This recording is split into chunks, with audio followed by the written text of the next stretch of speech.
My very special guest is a graduate of Michigan State University and Harvard Business School and a former McKinsey & Company consultant.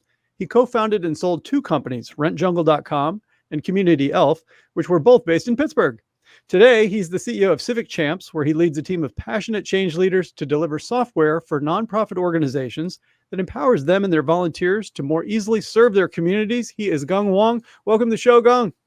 Hey, thanks for having me.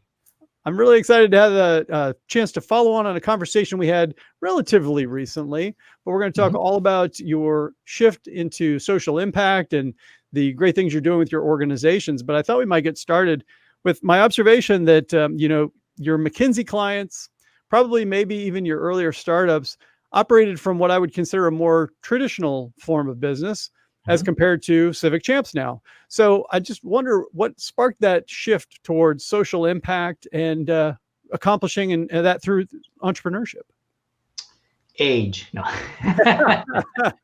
I say that half in kidding, right? I think as you get older, I'm not particularly old, but certainly having more sort of social impact becomes more and more important.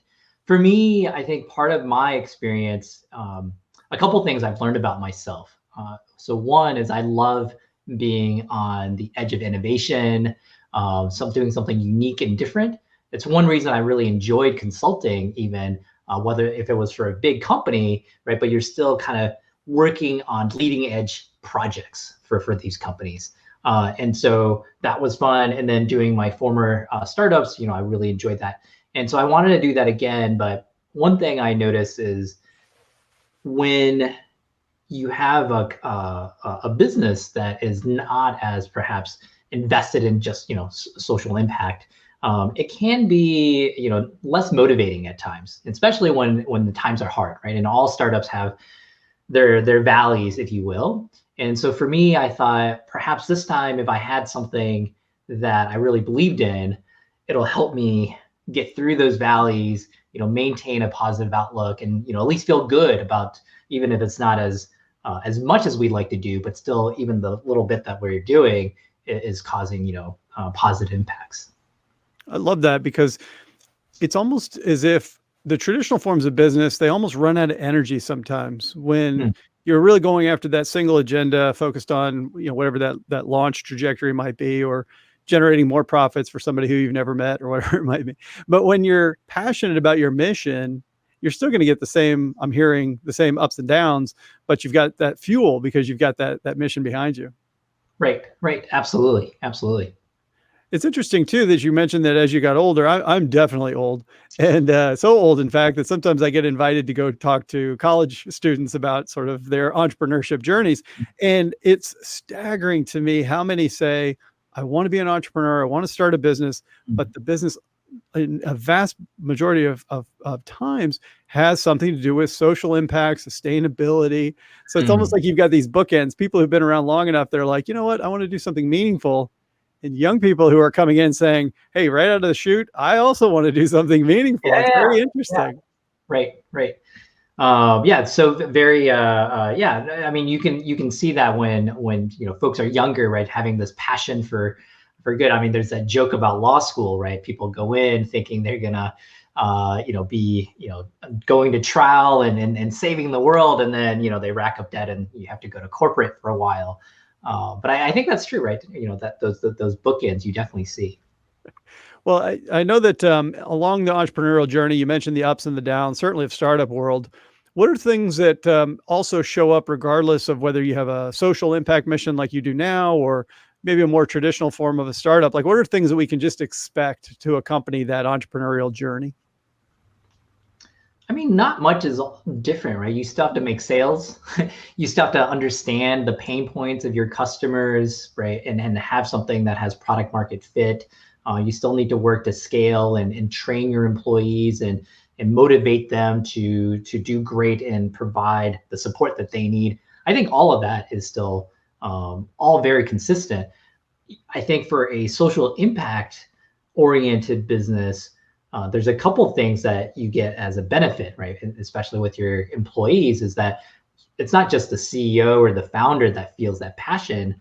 oftentimes you bring in people that share that passion, that also want to make the world better in whatever way that your company is driving towards. And so that can be motivating for them as well. It has a financial impact in that you're probably able to get a discount, right, in terms of salary versus the market rate, because people are just more willing to work with you because they say, hey, even if it doesn't pay as much, I still want to come here because it does a thing that I really believe in. It's very interesting to me to see both sides of it, because I have not really been involved in an organization like yours that's really has that social impact as its primary mission.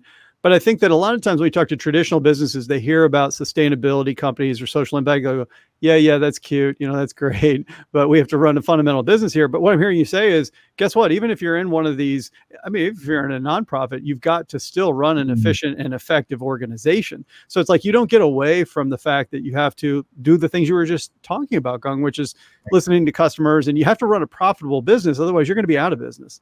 Right. You can't have impact if you have no money. That's correct. It's hard to have an impact when you're broke. Yeah.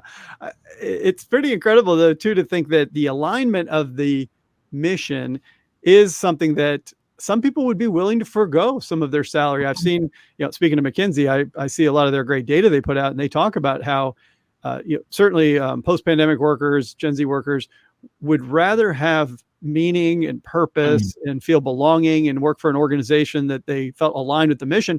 They'll give, not they're going to give a 50%, for example, discount to salary, but to a little bit, sure, because the opposite of working for some heartless organization that they don't really care about is not tenable for some people. Right. And this is just a pure gut feel sort of thing, right? I don't have the data behind this, but my sense, at least from our experience, is you get about a 30% discount. Wow. That's meaningful, though. I mean, a 30% discount on labor, when that's the biggest component of so many businesses. It's interesting that you say 30%, because I talked to someone the other day who's part of one of these B Corps and said that they tried to pay 75% of market. So they were at 25%. You're right there. So there's one more data point. Now we have an N of 2. So that's pretty good. Right. That's right. Now you can draw that line. I mean, that's for a consulting partner, that's enough. That's it. That's it. We got. I love it. Well, I had done just a little bit of homework before you and I had our first conversation. I found this amazing article in technically.ly, and it featured you. And I just have to read it to get your reaction to this. You had said, investors care about the money. The team cares about having a motivating job that moves forward, and customers care about having a great product. Nobody cares about the excuses or mitigating circumstances. So you've got a couple of different key stakeholders there between the investors and the employees, for example, on your team, and you got your customers. So how do you juggle these different stakeholders when they all have competing interests? I'm not sure that it's necessarily competing, because at the end of the day, if you have a great product that your customers love and are willing to pay for, everyone, it wins, right? Your employees can get paid more because you have the money. Your investors are making their dollars back. It's only when you're not succeeding on that key metric, right, and you're not hitting the growth marks, you're not able to, in which case then you have to make some of these harder decisions around staffing and how much can you invest, how much faster or slower are you going to be growing. But I think at the end of, if you are able to hit your growth trajectory, then everyone is aligned, right? I think and for us, right, having a business like Civic Champs, because we sell directly to nonprofits, in many ways, you can think of our revenue as our, ultimate signal for impact, right? People aren't dumb. They're not going to buy things that aren't helping them. And so our ability to charge and to have nonprofits pay, right, shows that we're actually creating value for them, and they're seeing that value. And so many ways that's an easy alignment. So the bigger we grow, the more impact we have, actually. I'm not sure that's true for companies that maybe don't have a focus on social impact, or the end product isn't delivering direct social impact, and you have a separate program that might be a little bit messier. Right? Yeah, I see that in the form of TikTok videos about TikTok, or I should say commercials, where they're showing all the great things people are using TikTok to do. Right. And you're Right. like, okay, that's great, but what fraction is that of everything that you're making money off of? It's a little less. But for you, I see exactly what you're saying, which is we've created a system in the sense where when people buy and benefit and get value from our product by the nature of what they do, Mhm. then they're having a better impact. They're mobilizing folks Correct. within their sphere over there in their part of that nonprofit. And so it might be indirect, but it's Mhm. definitely a straight line sort of equation there. Right. Right. Right.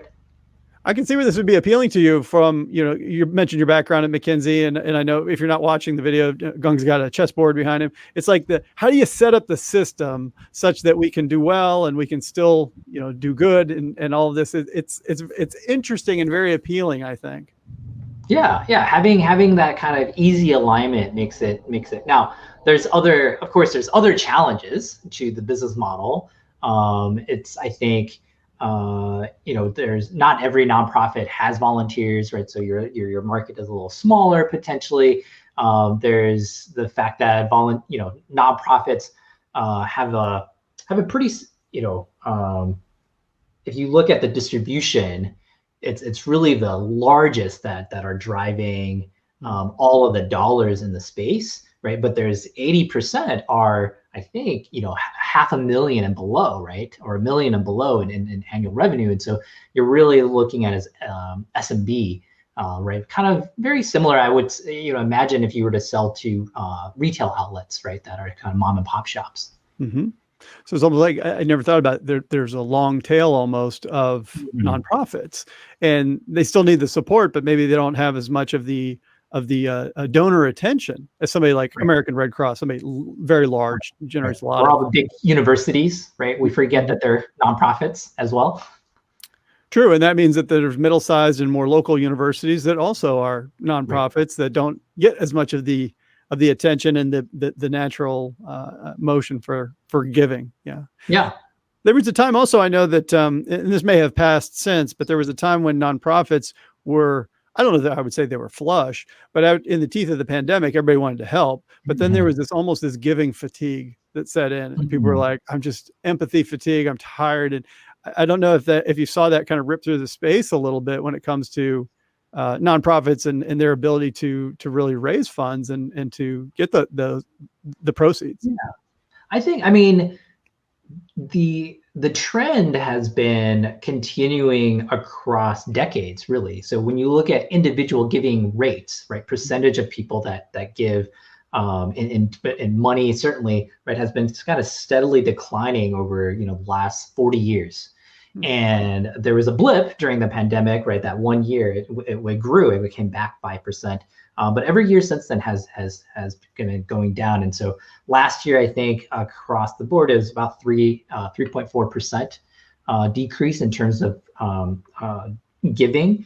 On the volunteer side, I think the exciting piece that we found is that uh, the pandemic actually had an opposite effect from a volunteerism standpoint. And Mm. so people wanted to be more social. They wanted to do things that felt like they were having an positive impact in a community. People kind of sat back and reflected on their lives and said, what am I doing? What do I want to do? And that's led to higher rates of volunteerism than even pre-pandemic in 2019. Now, I don't know if that'll, sort of tap off and slow down or anything, but certainly for the last 4 or 5 years, we've seen this nice continued increase in interest on the volunteerism side. I actually think that's a great way for the nonprofits to solve the issue around individual giving, because Mhm. volunteers are more likely to give, they give more, and they're more resilient givers. I think the challenge is right now, most nonprofits are not very good at that conversion process, right? They're kind of shy around asking people for money when you've already given time. They're part of different teams, like structurally, there's some challenges, but I think that's a really exciting opportunity for the sector. Yeah, and I think that it's so fascinating that there's the same sort of challenges, like you mentioned, of scarcity or different sorts of shifts in market dynamics from a Mhm. buying equivalent. It's the same things you must have talked about at McKinsey and that we talk about every day with Sure. commercial, like traditional companies, is that you've got to navigate these things. I believe that you're correct. I think that there will be this continued move towards volunteerism for a couple of reasons. One is that I think people definitely want to participate. Young people in particular Mm. are, company says we're going to write a big check, they're like, no, we want to participate. We want to go and swing a hammer with Habitat, or we want to do some of these things. We Mhm. want to be involved. We don't want to just, write a check. That doesn't feel the same. At the Right. same time, we're living longer than ever, and people are kind of taking at least half a step out of the workforce and working part-time because they have to continue to support themselves, but they're not going to necessarily do it full-time. Where I happen to live, it's the largest growing senior population in the country. And I think they have time and they want to be involved and they want to be around other people. And volunteering seems to be a big way that they're doing that. And I think that Yeah. just demographically speaking, all I'm saying, Gung, we're all heading your direction. Things are just going to That's be great. great. No, I mean, and that is, a big part of our mission, right? Is to actually promote volunteerism overall, and there's so many benefits for not your community, but even individually, right? It makes you feel good, you live longer, all of these positive benefits, right? But you're at this intersection that's very interesting to me. And I hope listeners are appreciating this fact. You're still identifying inefficiencies in a market. It's just that the market happens to be around something that has social impact. And we Right. have to recognize that I work with a lot of nonprofits that are not particularly well run. And that's a problem because they don't necessarily have the same management backgrounds and training, but they're running, in some cases, fairly large businesses, but not as well as they would like. And so Mm. it's this thing where we still have to find, even if we have a very gold plated mission, vision, maybe sustainability, societal issues, whatever, we still have to run it effectively and we still have to get rid of those inefficiencies, and that's something that you're helping them do when it comes to mobilizing their volunteers. Right, absolutely. And if you ask the nonprofits, I think they would feel an obligation to do that too, because uh, when donors give you money, right, it's just like any other organization. If I'm taking investor dollars, right, there's sort of a obligation to that you're entrusted with to make the most out of those dollars. And that I think that's the same for donations. Yeah, they're almost double dollars because now you've got this chance to not only run the organization, but also to have the impact that it's purported to Right. go and have. That's pretty cool. But I don't even really have the right language for this, Gong. Which from the outside, I use terms like stakeholder capitalism, or when I'm doing my own research, I come across things like ESG, which is environment, Mm. society, and governance. Conscious capitalism, big movement. B corporations I mentioned already. But I'm curious, Yeah. like when you meet with other like-minded CEOs like yourself, how do you internally, you're on the inside, how do you describe this way of doing business that you do? I think we just call, tech for good is an easy one that we often use. And so we have there's actually a group of us that share a single board member and an investor that's very active in the space. And, and he's awesome. And he brings us together occasionally as a cohort, right? And so I think we named our little retreat, it was like a tech for good CEO retreat or something like that, right? Or get together. Um, and so that's an easy way to think about it, right? I like that a lot. Yeah, and I hear a lot of times people talk about business as a force for good, or the role business can play, and not even just in terms of things like sustainability or societal, but also civic. I see a lot more movement towards business people to get involved in civic matters, or large scale education partnerships, Right. because there's this notion that business can get things done. And when those things are good things, like social impact in your case, it's like, yes, let's bring in this McKinsey mindset, this Harvard Business School background, these problem solving nature that we have. Let's solve these problems in a very business like way. And it seems to be, it's an engine for good, and tech for good is a great label for it. Yeah, yeah, and I see that increasingly. I think a lot of businesses recognize they have not just the obligation to support their communities, but there's a need, because you need that future workforce. And so you'll see companies like there's one based in Bloomington called Cook Medical, right? And they're investing in, job training, retraining. They have, a lot of companies are leveraging sabbaticals potentially even for some of their staff to say, hey, I'm going to loan you out to a nonprofit and you're going to build skills, leadership skills that you might not be able to have inside the company because we don't have the right path right now, but you can go out there and you can build sort of a more entrepreneurial experience, right, for a half year, a year, whatever it is, and come on back, right? And I think McKinsey actually even has those programs as well, right? Just to loan out some of their consultants for pro bono. It's amazing. It's such a powerful thing to do, to go and have that. And I think people are really looking for that to some extent, in the nature of the work they do, that type of meaning, that sort of impact. And I think being creative about it. I've talked to some organizations that are like, we give, let's call it 2-3 days a year of employee time that they can use on these types of community projects or these things. So it's ways of kind of providing access to meaning in that way.